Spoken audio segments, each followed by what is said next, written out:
In Lincoln, a city ordinance states that no building can ever be taller than the Capitol.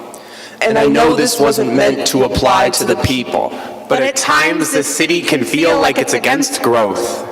There's a reason we never learned about concrete jungles in biology class. There's nothing there to support life.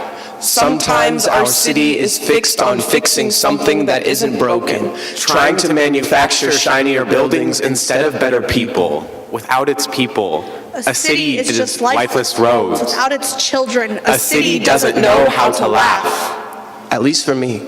This city is the 4th of July around friends who didn't have to be concerned with going to high school later that year. Just had to focus on the red and blue lights that battled for their neighborhood's attention. Colored sparks for soldiers firing themselves into the air to see who could burn the brightest. At least for me.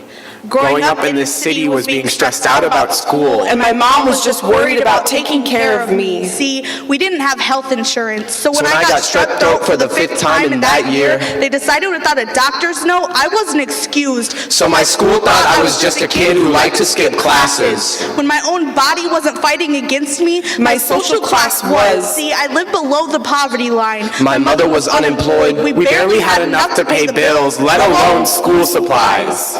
At least for me. This city is like a factory.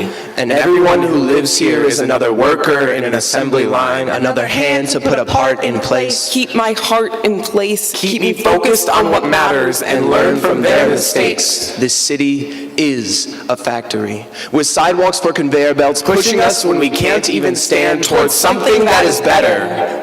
At least for me, this is where I met my best friend.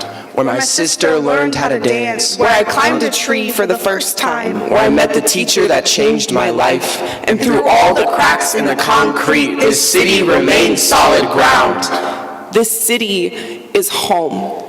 Is where we grew up. Is where my baby sister was born. Where I learned to love myself. Where I learned to rely on others. And where I learned to hope. And through every struggle, every time I fell down, something here picked me right back up. This city taught me how to become great. To stand as tall as the Capitol building. To grow to new heights.